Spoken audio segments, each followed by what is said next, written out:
Je m'appelle Laurence, avec un collectif, nous avons ouvert le Quai des Possibles il y a 2 ans et demi. Et nous avons 2 activités.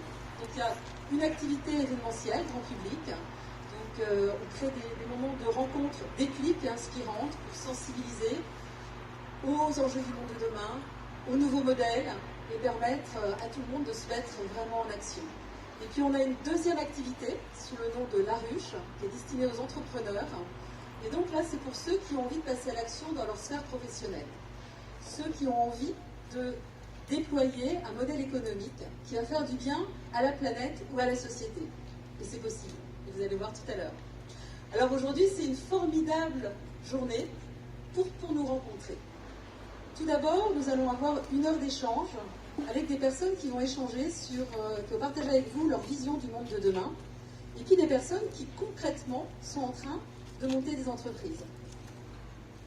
À 12h30, on va avoir un temps d'inspiration par un magnifique artiste qui s'appelle Jérémy Gobet et qui œuvre pour la protection des récifs de coraux.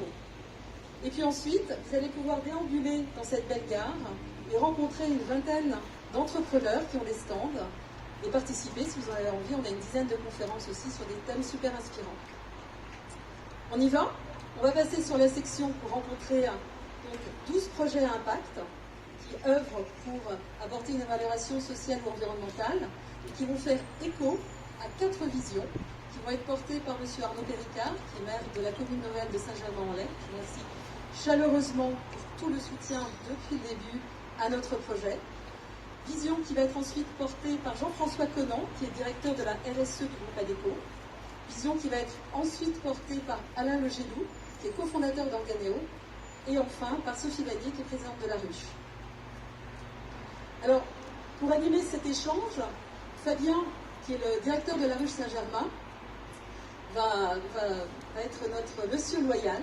Je le remercie chaleureusement.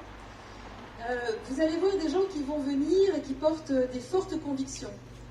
Ils sont ce qu'on appelle ils portent le changement qu'ils veulent voir dans le monde. C'est un certain Gandhi qui disait ça.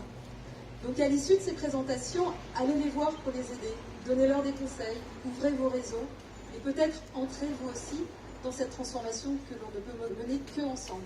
Merci beaucoup. Et tout de suite, pour introduire la 2e édition de Talents en lait, M. Arnaud Péricard, maire de la commune nouvelle de Saint-Germain-en-Laye.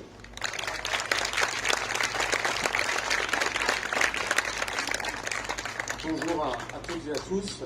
Alors à chaque fois qu'on vient ici, et on était là l'année dernière, on a de la chance déjà parce qu'on est à l'extérieur et il fait toujours très beau, mais il y a un microclimat ici au Quai des Possibles. Alors Laurence m'a demandé de faire un petit mot liminaire, un petit mot d'introduction. Je ne sais pas si je porte une vision particulière du monde de demain par rapport au monde d'hier. Ce que je sais, c'est qu'on a vécu tous ensemble des choses compliquées, des choses auxquelles on n'était pas forcément confrontés, et les épreuves que nous avons traversées, les épreuves que nous avons vécues, l'expérience que moi j'en retire, m'ont amené quand même à peut-être opérer un certain nombre de changements dans la manière dont je vois le lien, notamment le lien à la citoyenneté, le lien à l'habitant, le lien à la proximité.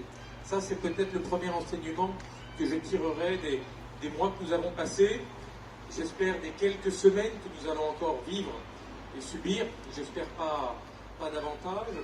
Tout d'abord, il y a eu quand même, je crois, un effet traumatisant pour les décideurs publics ou locaux que nous sommes, c'est celui de quelque part l'effondrement de la verticalité. On est dans un pays avec une forte verticalité, avec une forte centralité, avec un lien, on va dire, du haut vers le bas, l'État, la préfecture, les instructions qui sont données, qui nous disent comment on doit faire, comment on doit vivre, quelles sont les choses que nous devons mettre en place. Et ce lien-là, cette relation-là, elle s'est complètement effondrée les mois derniers. Voilà. Et donc on s'est retrouvés, les élus, les citoyens, les collectivités, tout seuls. Alors c'est pas mal d'être tout seul parfois. Puis parfois ça perturbe, parce que dans un pays où la centralité, où la verticalité est forte, c'est à une perte de repère immédiate que l'on a. Et donc il faut y faire face et il faut s'adapter et réagir. Et le premier enseignement que je tirerai moi, de cette crise sanitaire, c'est le pragmatisme et l'adaptabilité. Voilà. Être souple, savoir réagir, des micros exemples, savoir mettre en place un secteur piétonnier en quelques heures peut-être, pour pouvoir assurer une distanciation sociale ou physique dans les rues de la ville, dans un secteur piétonnier, pour que les gens se sentent déjà plus confortables et plus rassurés pour pouvoir utiliser l'espace public. C'est un micro-exemple, je vous dis. Et puis, deuxième enseignement, c'est que les villes, alors que ce n'est pas notre compétence, on est devenus des acteurs de santé publique, contre nous par défaut. Voilà. On nous a demandé de gérer une crise sanitaire qu'on ne savait pas gérer. On nous a demandé de fournir des masques alors qu'on ne sait pas faire ça. On nous a demandé de protéger une population contre une épidémie alors qu'on ne sait pas faire ça. Et là encore, il faut s'adapter. Et c'est, je crois, ce qu'on a essayé de faire, c'est-à-dire déjà utiliser, j'ai souvent utilisé cette notion d'intelligence collective dans la ville de Saint-Germain, c'est-à-dire les talents, et on est aujourd'hui ici pour en consacrer un certain nombre, mais toute l'intelligence qu'il y a parmi nous. L'intelligence, elle n'est pas consacrée que sur les élus. Elle fait partie et elle émane de tous les citoyens. Et donc, on s'est servi de ça. Les médecins, les infirmiers, toutes les professions de parasanté qui sont là et qui travaillent, les pharmaciens, également les kinés. Et on a pris leur avis et on a essayé de gérer cette crise avec eux, en proximité, avec l'hôpital, avec le service des maladies infectieuses du Dr Walker à l'hôpital, quotidiennement, parce qu'on ne gère pas une crise sanitaire à Saint-Germain comme on la gère à Versailles. Pourtant, il y a 10 km. Voilà. Mais la distanciation n'est pas la même. La géographie de la ville n'est pas la même. La topographie de la ville n'est pas la même. Les brassages de population ne sont pas les mêmes. Voilà. Donc, ça, c'est quelque part un deuxième enseignement.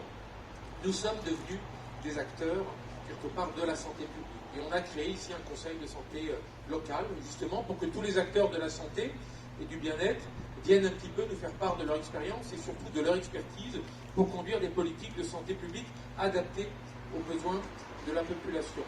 Et peut-être le troisième enseignement, c'est l'expression d'une forme de nouvelle solidarité qui a maintenant, je l'espère, dans des villes moyennes comme la nôtre. Moi, j'ai été quand même, à chaque fois que, à travers les petits Facebook Live que je faisais, à chaque fois que j'ai fait un appel au peuple Saint-Germain-Noir pour distribuer des masques, pour mettre sous pli les masques, j'ai été vraiment pas agréablement surpris parce que je sais bien que l'expression de la solidarité dans notre ville, elle est peut-être plus forte qu'ailleurs.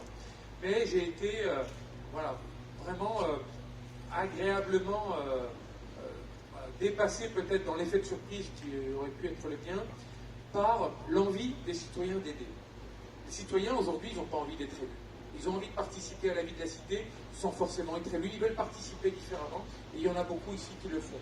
Et nous, quand on a fait justement cet appel au bénévolat, on a eu énormément de citoyens de Saint-Germain qui ont eu envie de participer et de s'impliquer pour les autres. Et il y a, dans les villes moyennes, une expression de la solidarité qui est peut-être plus forte qu'ailleurs.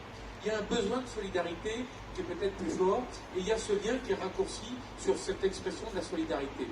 Voilà. Parce que on est une ville où peut-être les gens se connaissent un petit peu mieux. C'est peut-être plus facile d'être solidaire à Saint-Germain que dans une grande ville de 100 000 habitants comme à Boulogne, ou comme à Montreuil, ou comme à Paris. Et les études que je lis actuellement montrent qu'il y a peut-être un retour en Île-de-France sur ces villes moyennes, parce que justement, la solidarité y est plus forte, plus intacte, plus préservée qu'ailleurs. Alors, ces nouvelles solidarités qui s'expriment à travers le lien raccourci qu'on peut avoir nos villes avec les habitants, qui s'expriment à travers le besoin de protéger, le besoin d'avoir peut-être des politiques de santé publique et des politiques sociales plus raccourcies, avec une efficacité plus importante, et puis une expression citoyenne qui doit trouver à s'exprimer, pas forcément au sein des élus locaux, mais au sein de différents comités, au sein de différentes instances, au sein de différentes plateformes, qu'elles soient digitales ou qu'elles soient réelles, même si le réel, c'est quand même bien plus agréable. Ça fait partie des 3 enseignements que moi j'ai appelés les nouvelles solidarités, et qui, pour les collectivités, vont être véritablement j'aime pas le terme, mais un driver important de notre action publique pour les années à venir. Alors, je ne sais pas si le monde de demain, il est très différent du monde d'hier. Pour le moment, ce que je ressens, c'est que l'habitant d'aujourd'hui a pour le moment envie de vivre comme il vivait hier. Et je fais aussi partie de cela. Mais ces 3 enseignements-là, autour de l'expression solidaire, ça je sais qu'intrinsèquement, elles vont nous changer fondamentalement dans notre façon peut-être de vivre notre vie au quotidien. Alors je ne veux pas être trop long, je pourrais parler pendant des heures, mais quand Laurence m'a demandé de venir aujourd'hui peut-être exprimer le ressenti que j'avais à l'issue de ces quelques mois, c'est les mots en tout cas que j'avais envie de vous dire ce matin, et puis en faisant une petite digression, parce qu'on est aussi là, au Quai des Possibles, pour fêter de belles choses, et de vous voir en vrai, de pouvoir les vivre ensemble. Je pense que c'est vraiment ça aussi un symbole qui est fort. L'inauguration bientôt du premier étage, tous les projets d'extension du Quai des Possibles, et donc c'est aussi l'occasion pour moi de remercier Laurence, de remercier la Ruche, de remercier tous les talents qui s'expriment ici depuis quelques mois avec le soutien des collectivités, des partenaires, de la ville, de la région, de l'agglo et de tous ceux qui font aujourd'hui le Quai des Possibles et la Ruche, c'est-à-dire vous. Merci beaucoup.